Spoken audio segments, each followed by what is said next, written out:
En el cristianismo se van a dar dos generaciones siempre, y tú tienes que definir de cuál eres. La generación de los pseudocristianos, que abundará en nuestras iglesias en los posteros días, irá de mal en peor. La generación que quiere vivir para Dios tiene que estar dispuesta a sufrir persecución. No tienes que salirte de lo que haces. Lo que tienes que hacer es vivir en santidad en medio de lo que haces. Como nunca antes, tenemos que aprender y conocer la Biblia y mantenernos firmes en esta palabra. Algo de la palabra, ¿está bien? Segunda de Timoteo capítulo 3. Segunda de Timoteo 3. El mensaje que tengo hoy es un mensaje un poquito fuerte, porque en estos días hay que revisarse muy fuertemente, porque hay mucha confusión. El cristianismo en este tiempo lo siento como muy confundido. Muchas personas dicen ser cristianos. Instagram está lleno, por ejemplo, de personas que colocan frases de alabanza mientras muestran imágenes totalmente contrarias a lo que es el cristianismo, tipo de las modelos más que salen más desnudas, colocan frases diciendo cosas cristianas. O como me dijo un pastor en estos días, me dijo que un hombre había venido a pedir oración por él, que él orara por su negocio, y le preguntó: ¿cuál es tu negocio? Y dijo: yo exporto esculturas de yeso a Italia. Y el pastor fue a orar por él y le preguntó: espera, ¿pero tú eres escultor o estás conectado con eso? Y dijo: no, lo que pasa es que la verdad, pastor, es que es el último cargamento que vamos a mandar, pero ore por nosotros para que nos vaya bien. O no sé si recuerdas aquel hombre que terminé de predicar en una comuna por allá en Medellín arriba, y yo hablé sobre el trabajo, y él vino a decirme: entonces, ¿qué, pastor? ¿Orás por mí? Yo le dije: claro. Entonces me dijo: entonces, pastor, es que esta semana tengo un trabajito que hacer, entonces ora por mí. Y yo fui a orar así por él y se me ocurrió preguntarle: ¿y cuál es el trabajito? Dijo: tengo que bajarme un par de muñequitos, pastor, pero tranquilo que yo le traigo el diezmo al pastor de acá. Yo le dije, entonces yo me quedé un poco asombrado, así como pensando: Dios. O el otro día que me contaron que a una persona la habían atracado, y cuando le sacaron así el carnet, encontraron que era el carnet que decía Puente Largo, y le dijo: ay no, perdón, le devuelvo todo, entre los de Puente Largo no nos atracamos.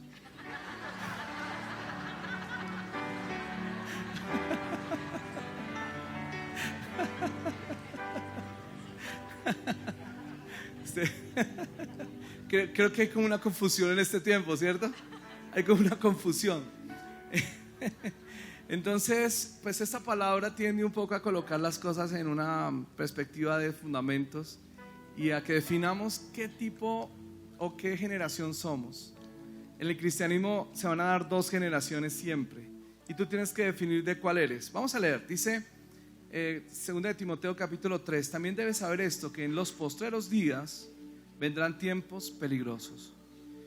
Los postreros días comenzaron con la venida del Espíritu Santo en Pentecostés, así que de ahí en adelante comenzaron los postreros días, y dice que son tiempos peligrosos.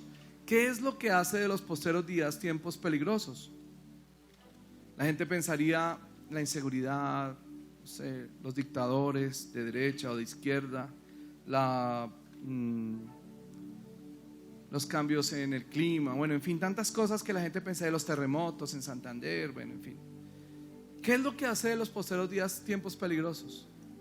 Dice el versículo 2: porque habrá hombres amadores de sí mismos, avaros, vanagloriosos, soberbios, blasfemos, desobedientes a los padres, ingratos, impíos.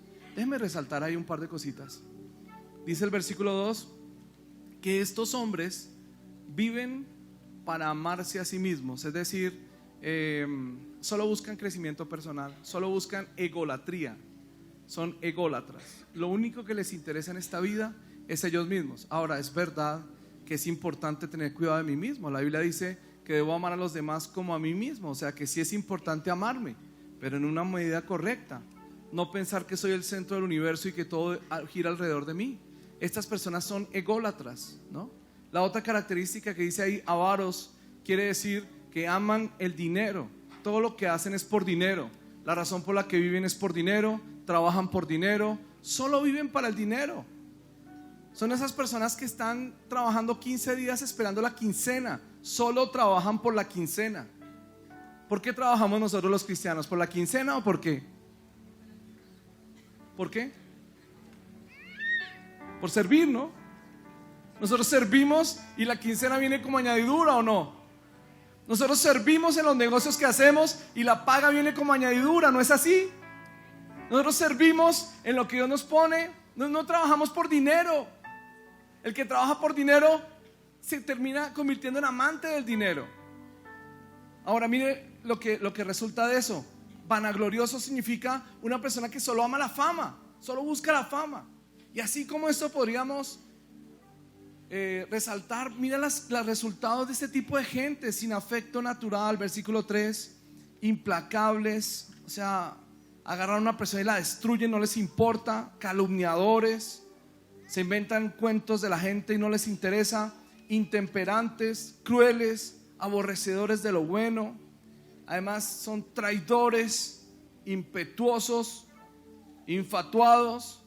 Y la otra cosa más fuerte, amadores de los deleites más que de Dios. O sea, son amantes del placer.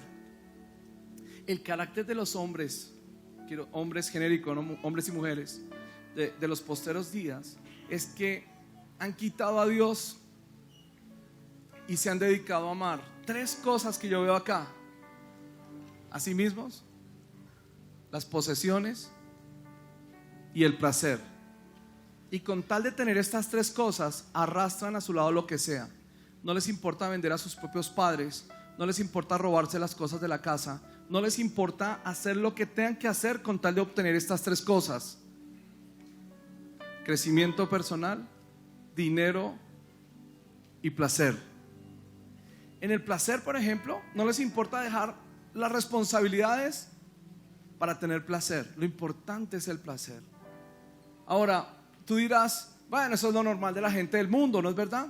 Pero lo que Pablo está diciendo es que estos, dice, tendrán apariencia de piedad, pero negarán la eficacia de ella. A estos evita. O sea, lo que está diciendo Pablo, y que es lo que más nos duele, es que son personas que van a iglesias cristianas, llenan templos, se dicen cristianos, tienen apariencia de cristianos, pero se comportan y viven así.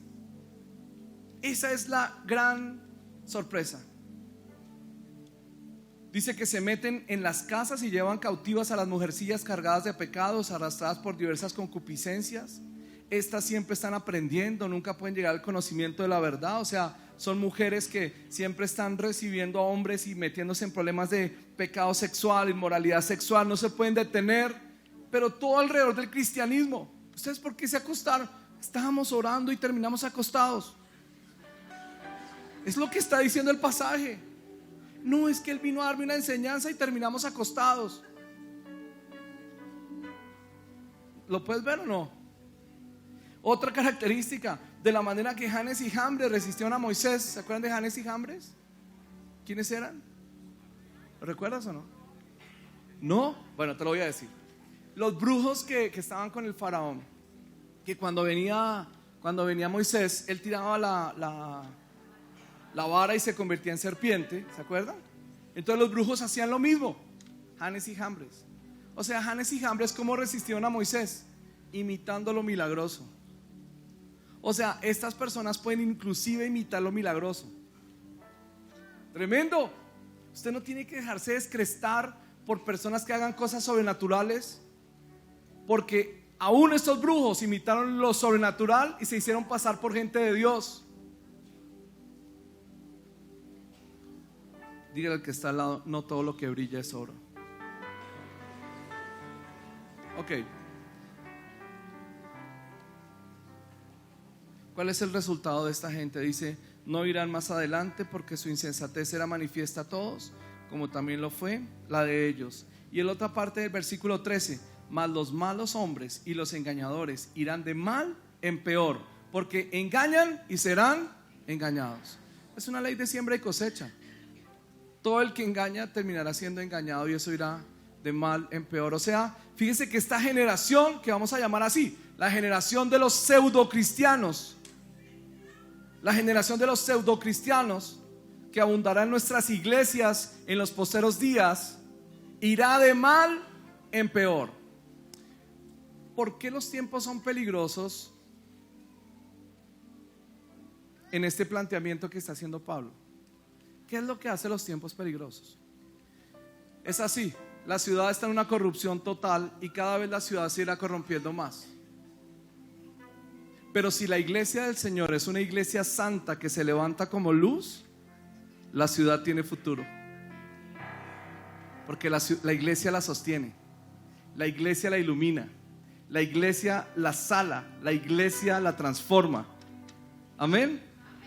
O sea que si nuestro país, la gente que no conoce de Cristo, está de mal en peor, pero la iglesia se levanta en santidad, en vida de honra para Dios y predica en el evangelio, el país tiene futuro. Pero ¿qué pasa si el país va de mal en peor y la iglesia está igual? Así, de mal en peor. El país no tiene futuro. ¿Entienden por qué son tiempos peligrosos?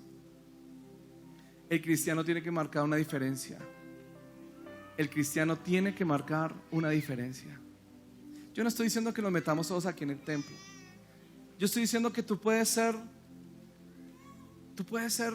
ministro de Dios donde Dios te ponga. Estaba hablando con el pianista de Juanes, que se llama Emanuel. Él es un cristiano súper consagrado. Es un cristiano súper consagrado. Y ahí dentro de él, cuando giran, cuando todo, él me cuenta todas las oportunidades de testimonio que él ha podido dar en medio de ambientes donde jamás ni tú ni yo podríamos ir. Y yo oro por él, le digo: Emanuel, tú eres un misionero entre los que, no sé, entre los artistas. ¿Ustedes creen que Dios puede hacer algo así? ¿Y se puede mantener santa una persona así? ¿Se puede? Un industrial puede ser santo allí donde está. No tienes que salirte de lo que haces. Lo que tienes que hacer es vivir en santidad en medio de lo que haces. Ser luz en lo que haces. Ok, entonces aquí está esta generación. A mí me parece desastrosa esta generación, pero la otra generación, la que vamos a contrastar desde el versículo 10, miremosla rápidamente. Primero que todo, es una generación que tiene líderes que son ejemplares. Miren lo que dice Pablo: pero tú has seguido mi doctrina, mi conducta, mi propósito, mi fe, mi longanimidad, mi amor y paciencia. O sea, los líderes tienen que ser ejemplares. En el cristianismo decimos siempre a la gente: no miren a los hombres, miren a Dios. Pero tenemos que tener hombres ejemplares, hombres que se pongan como un ejemplo para la congregación. Así Pablo se puso como ejemplo de santidad. Pero la segunda cosa es que la generación que quiere vivir para Dios tiene que estar dispuesta a sufrir persecución. Esto que estoy diciendo no es muy popular. Normalmente el evangelio que se predica hoy es: pare de sufrir. Y el evangelio que te estoy predicando es: prepárate para sufrir. ¿Habrá sufrimiento para el cristiano? ¿Ustedes qué opinan? Porque lo que se predica hoy es: no, si tú crees vas a ser bendecido, vas a caminar en victoria, ningún sufrimiento te llegará, nada te... ¿Quién dijo? Dice el apóstol Pablo: persecuciones, padecimientos como los que me sobrevinieron en Antioquía, en Iconio, en Listra. ¿Ustedes se acuerdan que el pobre Pablo, cada ciudad donde iba, la ofrenda que le daban era que lo apedreaban? Él iba y predicaba. Hoy en día la gente va y predica y le dan ofrenda, ¿cierto? En aquel tiempo Pablo iba y predicaba y la ofrenda que le daban era un apedreamiento. Por eso el manager de Pablo era un médico, ¿no? Porque Lucas lo acompañaba, lo levantaba, lo sanaba en cada parte.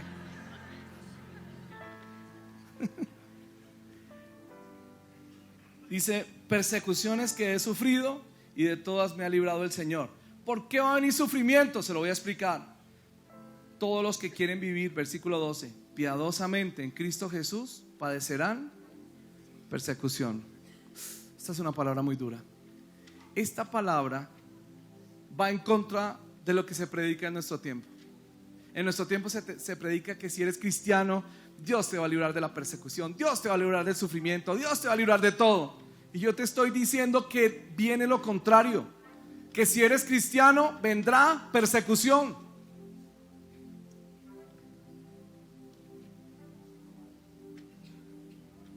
Por ejemplo, Vivi, nuestra misionera que está allá en México, empezó a predicar la palabra en un pueblito indígena donde tenían tradiciones muy fuertes. Ella fue, sirvió a la gente, les llevaba comida, los atendía, hacía muchas cosas, donde están Pipe y los jóvenes ahorita. Y un día, cuando ella confrontó la idea de que en vez de adorar esos ídolos que ellos tenían, empezaran a adorar a Dios, se juntaron los de la comunidad, las mujeres, y la iban a matar. Prácticamente llega ese momento en donde te dicen: renuncia a lo que crees y te dejamos vivo, y si no te vamos a perseguir. Y la Vivi valientemente allá en la comunidad se mantuvo firme y dijo: creo en el Señor. El Señor usó a una señora que vino y les habló a todos y los convenció de que no la mataran, de que no la apedrearan, porque le iban a apedrear. Y el Señor después le abrió la puerta y le dio gracia para que el ministerio creciera. Y ayer, en estos días, Pipe y los jóvenes bautizaron a las primeras personas en esa comunidad. Gloria a Dios. Vamos, ese aplauso fuerte al Rey.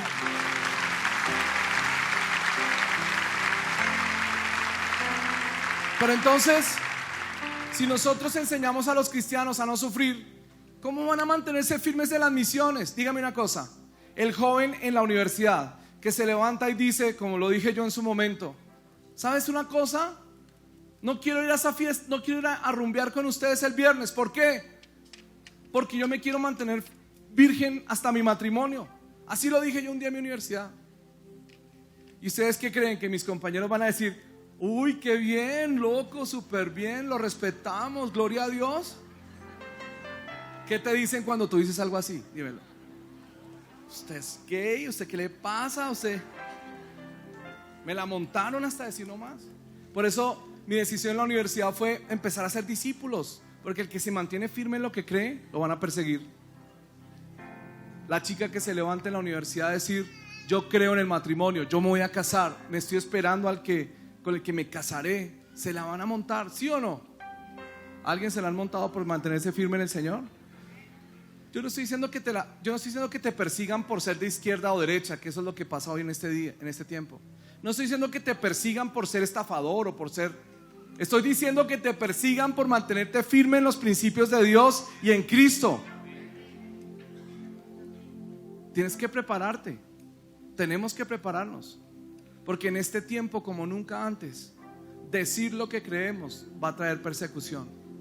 En este tiempo que la gente está tan fuertemente, supuestamente defendiendo los derechos de los hombres, están atacando a todo el que diga lo contrario. ¿Es verdad o no es verdad?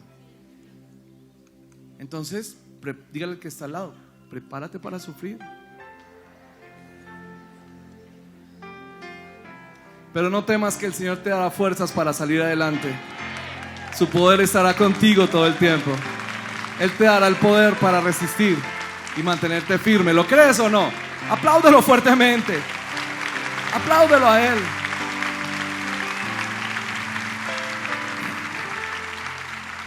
Versículo 14. ¿Qué hacer? Dice: tú persiste en lo que has aprendido y te persuadiste, sabiendo de quién has aprendido. Sé enseñable, que desde la niñez has sabido las sagradas escrituras. Miren lo que pasa con los niños. Tú les enseñas las escrituras, las cuales te pueden hacer sabio para la salvación. O sea, la enseñanza desde la niñez hace sabio al niño para que llegue su momento en que toma su decisión por Cristo y es salvo por la fe que es en Cristo Jesús. ¿Sabes que como nunca antes tenemos que aprender y conocer la Biblia y mantenernos firmes en esta palabra? A mí me preguntan: ¿ustedes qué tipo de iglesia son? Yo digo: cristianos bíblicos. Eso es lo que somos. La iglesia de Puente Largo es una iglesia de cristianos bíblicos. Ustedes son evangélicos, somos cristianos bíblicos. Son protestantes, somos cristianos bíblicos. ¿Ustedes qué son? Cristianos bíblicos. Creemos en la Biblia. La Biblia es nuestro fundamento. Le voy a decir 2 razones por las que la Biblia es única y especial, no tiene comparación. Primera razón, dice el versículo 16, porque toda la escritura es inspirada por Dios, por la fuente, porque es palabra de Dios, no de hombres, es palabra de Dios, es revelación de Dios para nosotros. ¿Lo crees o no? Segunda razón, por lo que produce, dice, la escritura es útil para enseñar, para redarguir, es decir, para mostrarte el pecado, para corregir, o sea, para que endereces, para instruir, o sea, para enseñarte cómo caminar.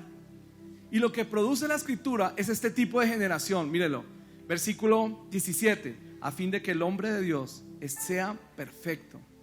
Lo que produce la persona que tiene este otro tipo de cristianismo, el cristianismo bíblico, es que esa persona va a ser perfecta. Eso significa maduro.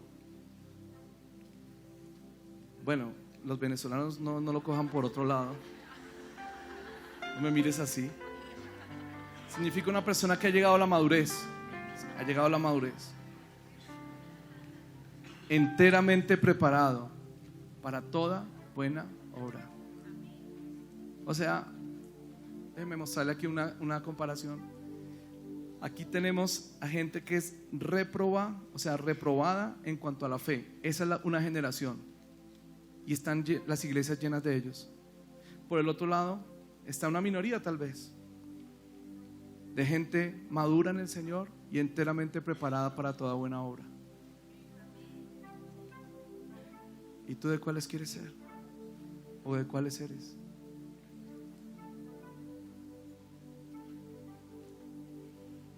Sería lindo tomar una decisión, ¿no le parece?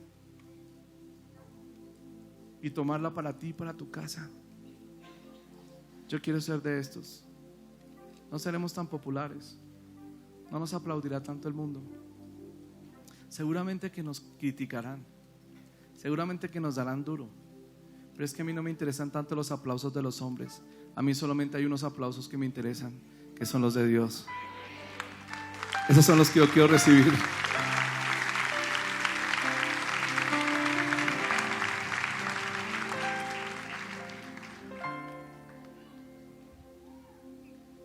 ¿Sabes que cuando te huelo,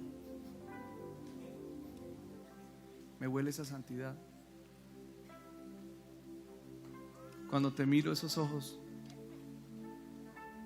veo una iglesia hermosa, una iglesia de gente santa, una iglesia de gente que ama la palabra, una iglesia de conquistadores, una iglesia de gente que se va a mantener firme, pase lo que pase, una iglesia de gente radical, una iglesia de gente que va a persistir en el Señor hasta el fin de sus días. ¿Lo crees? Yo creo que tú eres de esta segunda generación. Tú eres de esa generación que vive para Dios. Oramos, iglesia. Pidámosle al Señor por esta palabra. Digámosle: Señor, yo quiero ser de estos. Yo sé que es duro, pero yo quiero ser de estos. Vamos a renunciar en el nombre de Jesús. Diga conmigo así: yo renuncio ahora, Señor. Renuncio a amarme a mí mismo, a la egolatría. Renuncio al amor al dinero. Renuncio, Señor, al amor del placer. Renuncio, Señor, en el nombre de Jesús, a imitar el cristianismo, a ser un farsante, a fingir, Señor, el cristianismo. Llévame a ser un cristiano genuino, Señor. Dígaselo así: Señor, que yo no tenga máscara, sino que yo me pueda mostrar tal cual soy, con mis defectos, con mis virtudes, pero mostrarme en sinceridad delante de ti, delante de los hombres. Señor, llévame a ser una persona metida en tu palabra. Vamos, ore por eso. Señor, que podamos leer la Biblia, Señor, que podamos meditar en tu palabra, hacer el tiempo con Dios cada día, estar conectados con la fuente, estar meditando en la palabra de día y de noche. Como dice tu palabra, será como árbol plantado junto a corrientes de aguas. Su hoja no cae, da su fruto en su tiempo. Todo lo que hace prosperará. Señor, te pido que nos hagas una generación de gente preparada, de gente que sabe lo que tiene que hacer, de gente con claridad, Señor, que sabemos quién es y quién no es. Señor, quita de nosotros la confusión. Ayúdanos a hacer una iglesia en Bogotá que es luz y sal para esta nación. Muchas gracias por tu iglesia, Señor. Yo los bendigo en el nombre del Padre, del Hijo y del Espíritu Santo. Amén. Fuerte ese aplauso al Rey de Reyes. Amén.